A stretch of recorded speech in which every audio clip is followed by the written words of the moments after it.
Sister-in-law stole my Brea tea milk and sold it online along with all our other belongings while living with us, and my husband kept defending her until she took his wallet and laptop. My sister-in-law Clara is a certified kleptomaniac. However, her family refuses to acknowledge this fact and instead chooses to ignore it, pretending that she doesn't exhibit any signs of kleptomania. Meeting Steven's family for the first time when we had just started dating was an eye-opener, especially when it came to his sister. While everyone else was warm and welcoming, Clara seemed to have made up her mind about not liking me from the start. During lunch, she barely acknowledged my presence and avoided any interaction with me. I tried initiating conversation, even going as far as following her to the washroom, hoping for a chance to clear the air privately. However, what I stumbled upon in the washroom took me by surprise. There she was, discreetly stealing tissue paper from inside the washroom and putting them in her purse, which struck me as both disgusting and strange. Our eyes met, and she seemed taken aback that I had caught her in the act. Without saying a word, I chose to exit the situation gracefully, not wanting to embarrass her further or escalate the tension. After the awkward encounter with Steven's sister, I felt compelled to discuss it with him. However, his response caught me off guard. He simply laughed it off, dismissing her behavior as not a big deal, suggesting she probably needed a tissue for something.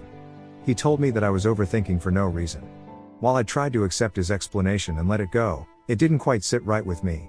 Over the years, I have noticed similar incidents where Clara would take odd items from different places, further fueling my suspicion that she might be struggling with kleptomania. For example, one time Steven's mother, Janice, invited me to go shopping with her.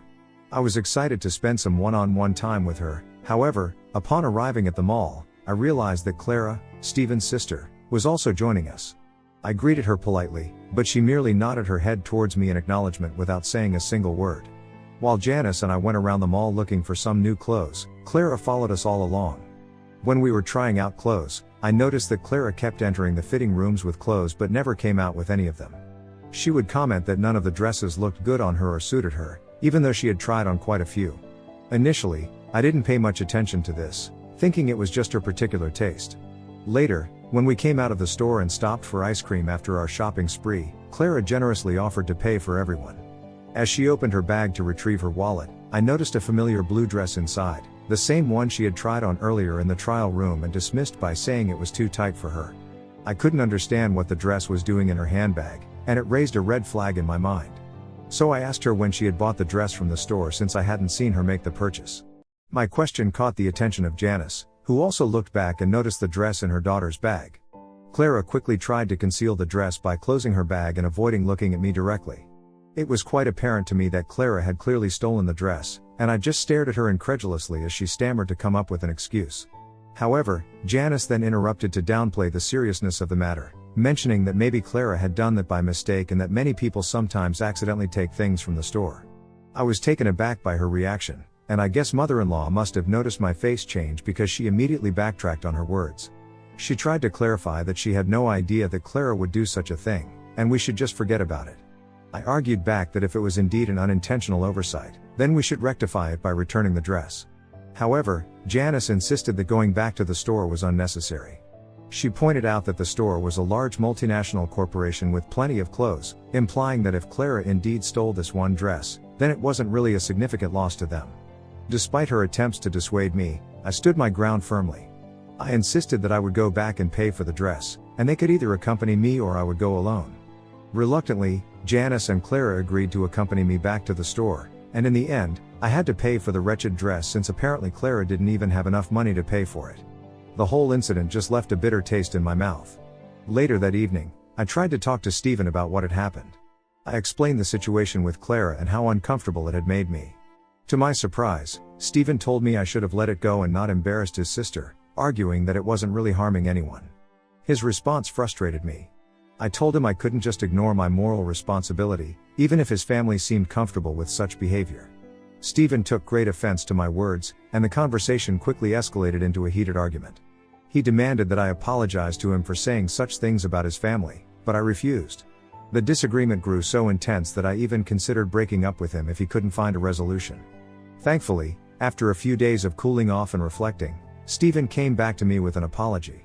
We had a long, heartfelt conversation where we realized that fighting over our family members wasn't worth jeopardizing our relationship. He admitted he was really protective about his sister, However, he understood why I felt the way I did and offered to pay me back for the dress. I declined his offer, appreciating the gesture. Since that day, I promised myself that I would just keep my mouth shut when it comes to his sister.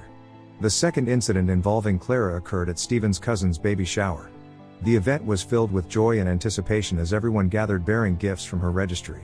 Stephen's cousin, just 2 months away from giving birth, had a prominent baby bump and was beaming with excitement. We helped her cut the cake and open some of the gifts, sharing in her happiness. Later, I excused myself to use the washroom. As I walked past the bedroom, I was shocked to see Clara rummaging through all the gift boxes. She was sifting through the presents, clearly looking for something to steal, and my heart sank as I realized what she was about to do. Clara was planning to steal from an expectant mother who needed these items far more than Clara did. Although I had promised myself to keep my mouth shut about Clara's behavior after the last incident, I couldn't stand by and let her steal from someone so vulnerable. The thought of an expectant mother being deprived of essential items for her baby because of Clara's kleptomania was too much to bear. Despite my resolve to avoid conflict, I knew I had to intervene in some way. Knowing that Clara would be embarrassed if caught, I decided to handle the situation subtly. I walked back a few steps and cleared my throat, pretending to pass by again, hoping Clara would get the hint.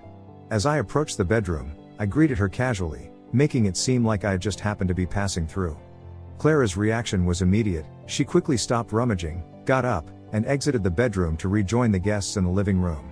I watched her go, shaking my head in disbelief at the lengths she would go to indulge her compulsion. It was clear to me just how problematic and inappropriate her behavior was, and it left me feeling even more uneasy about her presence at family gatherings. This time, I chose not to talk to Stephen about it, as I did not want another unnecessary fight where he would defend his sister and act like she didn't have a major issue. The final incident that truly sealed the nail in the coffin happened at our wedding. My mother had gifted me a pair of beautiful blue earrings that had been passed down through generations in our family. It was an incredibly emotional moment when she handed them to me, saying that one day I could pass them on to my own children. These earrings were my something blue for the wedding ceremony, and I cherished them deeply. After the ceremony was done and Stephen and I were officially married, I had planned on changing into a more comfortable outfit for our reception so I could move around and dance freely with my family and friends. I left the earrings in my bridal room, confident they would be safe.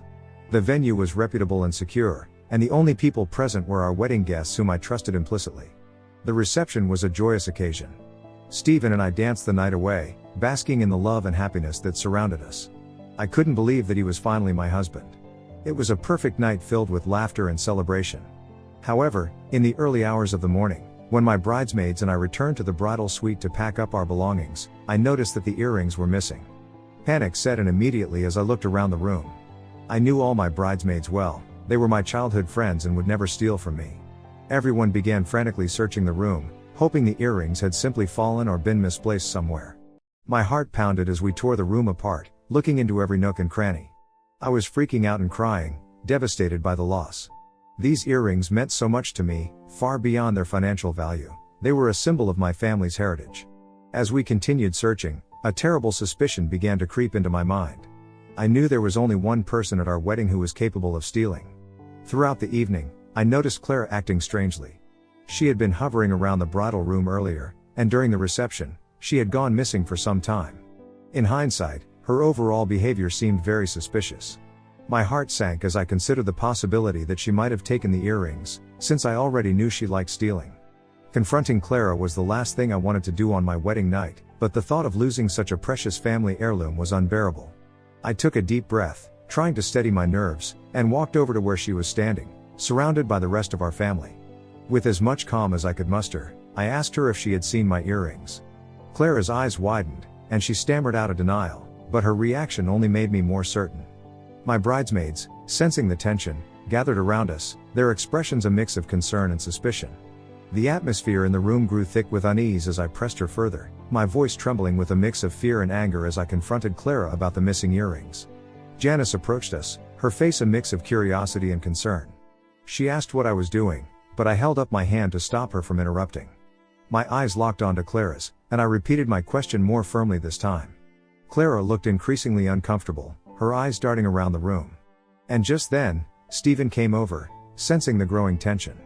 He tried to pull me away, suggesting that maybe I had too much to drink. His words only fueled my frustration. I turned to him, my voice steady but filled with anger, and I told him that he knew very well I had hardly touched any alcohol that night, so he should not even suggest such a ridiculous thing. I turned back to Clara, glaring at her, my patience wearing thin. The room fell silent as everyone watched the confrontation unfold. Clara's face turned pale, and she began to stammer, trying to deny any wrongdoing, but I could see through her act. Finally, with a shaky hand, Clara reached into her purse and pulled out my earrings. She handed them to me with a mumbled apology, her eyes avoiding mine. The relief I felt at seeing the earrings was almost overwhelming, but it was quickly overshadowed by a surge of anger and betrayal. Janice and Stephen looked on, stunned. Janice's face flushed with embarrassment while Stephen's expression shifted from disbelief to anger as he realized what had happened. The room was thick with tension as the reality of Clara's actions sank in. "I can't believe you would do this on our wedding day," I said, my voice shaking with a mix of hurt and fury. Clara mumbled another apology, but it felt hollow. This wasn't just about the earrings, it was also about trust and respect. Stephen, now fully grasping the situation, turned to Clara, his face a mask of disappointment and anger. "How could you do this?" he demanded, his voice low but intense. Clara had no answer. She stood there, looking down at her feet, unable to meet anyone's eyes. The incident was the final straw, confirming all my worst suspicions about her kleptomania and reinforcing my determination to protect myself from her destructive behavior. Stephen, for the first time, stood by me, acknowledging that Clara's actions were unacceptable. My mother, who had been watching the whole scene unfold, was far less gracious than I had been. She angrily yelled at Clara that she had no right to steal from her own family members. This is when Janice tried to defend her daughter's actions, claiming it might have been accidental. I had had enough of their excuses. I turned to Janice and with a calm but firm voice said, "Janice, you know very well that your daughter has a problem. She needs to go to therapy before she steals more important things from people." The bluntness of my words seemed to hit Janice hard. She opened her mouth to say something but then thought better of it and fell silent. Clara looked even more ashamed. My mother, still fuming at Clara, added, "This is your brother's wedding, a day of celebration. How could you bring yourself to ruin it by stealing something so precious from our family?" As the room remained silent, I could feel the eyes of our guests on us, their shock and discomfort palpable. The joyous atmosphere of the wedding had been tainted by Clara's actions. In the days that followed our wedding, Stephen and I had several long conversations about his sister's behavior and how we would handle her in the future. He apologized profusely for doubting me initially and agreed that Clara needed professional help. We also decided to set clear boundaries with her to protect ourselves and our future family. After Stephen had a long talk with his mother, and also after several people reached out to Janice, she firmly admitted that Clara did indeed have a problem. It wasn't easy for her to face, but the pressure from family and friends made her realize that she couldn't ignore her daughter's issues any longer. Acknowledging the severity of the situation, Janice took decisive action. She arranged for Clara to see a therapist, hoping that professional help could address the underlying issues driving her kleptomania. In addition to therapy, Clara also joined a kleptomaniac support group. This group helped her connect with other individuals who shared similar struggles, providing her with the opportunity to talk about her addiction openly and understand it better. Although I never stayed in touch with Clara after the incident at my wedding, I would keep tabs on her through what Stephen would tell me. Despite the hurt and betrayal I felt, I was forgiving enough to give her the benefit of the doubt and hope that she could truly recover from her addiction. Over the years, Clara seemed to improve significantly. She even met someone from her support group who understood her struggles and eventually became her husband. To our surprise, Clara and her partner had a shotgun wedding one day, choosing to keep it very private. They didn't invite anyone and only informed us through Janice the night after the wedding had taken place. Stephen and I were initially taken aback by the secrecy of their wedding. However, we understood that this might have been what Clara needed, something low-key and personal without the pressure and scrutiny of a big family event. Despite not being part of the celebration, we were genuinely happy for her and wished her all the best. Unfortunately, the marriage didn't last very long for the two of them. It turns out Clara's husband was caught stealing important documents and equipment like keyboards and mouse from his workplace. His repeated thefts over the years led to his arrest and subsequent sentencing to serve time.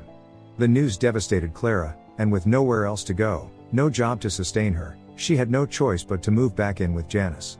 Janice took her in for a few months, but it quickly became clear that it wasn't a sustainable solution since she didn't have enough money to take care of her jobless daughter every month.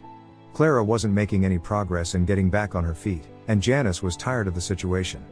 Knowing that Stephen and I lived in a bigger place without any rent, since we had bought the place years ago, Janice called Stephen for help, asking if we could let Clara stay with us for a few months while she worked on getting back on her feet.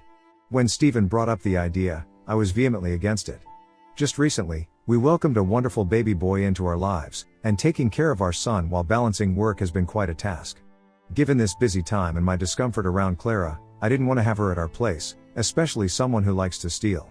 I did not want the added tension in our life, so I asked him if Clara had even started looking for a job during all the months she had been unemployed and was staying over at Janice's place, but Stephen shook his head no. However, he assured me that perhaps staying with us would motivate her to work on herself and expressed that as her brother, he should be there for her in this difficult time. Stephen also assured me that Clara had changed and wasn't a kleptomaniac anymore, so I didn't have to worry about her stealing from me anymore. Despite my strong reservations against her, I begrudgingly agreed to let her move in, hoping that Stephen's faith in his sister would be justified. The arrangement began with Clara moving into our guest room. She was quite polite and friendly to me when she moved in, and it looked like she seemed to have changed. However, I was on edge and kept a close eye on my belongings just in case. Clara initially seemed grateful and determined to make things work. She promised she would look for a job and contribute to the household. However, weeks passed, and there was little sign of progress. Clara spent most of her days in her room doing absolutely nothing but sleeping in her bed the whole day and only coming out of the room when she was hungry. I started to worry that we had made a mistake. Stephen tried to reassure me, reminding me that Clara needed our support. I wanted to believe him, but the anxiety lingered. Despite my misgivings, I continued to support Stephen's decision, hoping that our help would make a difference in Clara's life. However, to no one's surprise, I began noticing items going missing from my kitchen. For instance, my expensive ceramic plate, which I usually only reserve for guests, mysteriously disappeared when I needed it for a guest who had come over to our place. Initially, I brushed it off, thinking I must have misplaced it, but deep down, I knew I was usually organized about such things. The suspicion lingered, but I chose to dismiss it, hoping it was just a case of misplacement so I would not have to confront Clara. Next, my childhood mug, a cherished item I had used to drink my coffee every day for decades, disappeared one morning. This was not only weird but a significant blow because the mug held sentimental value, as it was gifted to me by my grandfather. When I couldn't find it, I asked Stephen for help in searching the house. He knew how much that mug meant to me, so he was worried as well. When we couldn't find it anywhere, I suggested confronting Clara about it since I had a strong suspicion, and she was the only one who could have taken it. However, Stephen discouraged me. He argued that Clara was already going through a tough time and urged me to let him handle the situation. So I reluctantly agreed. When Stephen confronted Clara about the missing items, she adamantly denied any involvement, insisting that we must have misplaced them somewhere. I could clearly hear their heated argument echoing from her room. It was clear that Clara refused to accept any responsibility, and Stephen, still holding on to a soft spot for his sister, emerged from the room to inform me that Clara had nothing to do with it. I scoffed at his delusional behavior. It was hard to believe that Clara, given her history, would suddenly be innocent in this situation. Frustrated and feeling like I had to take matters into my own hands, I began locking away all my important belongings in a safe. I even went as far as purchasing another safe from Amazon specifically to secure my expensive perfume bottles and makeup items. Stephen thought my actions were ridiculous and accused me of not trusting his sister. In the midst of our argument, he even labeled me a bored stay-at-home mom, which was utterly ridiculous considering I had a thriving freelancing career and earned more than enough just by working from home while also taking care of our kid full-time. I argued back passionately, insisting that he had no right to call me that. Just because I didn't go to an office every day like he didn't mean my work wasn't important. I reminded him that I not only worked but also took care of our son and managed the house. I went on to further explain that as long as Clara stayed with us, things would continue to go missing. I told him firmly that this was either a return to her old ways, or she had never truly stopped stealing in the first place. However, Stephen refused to believe that his sister was stealing from us.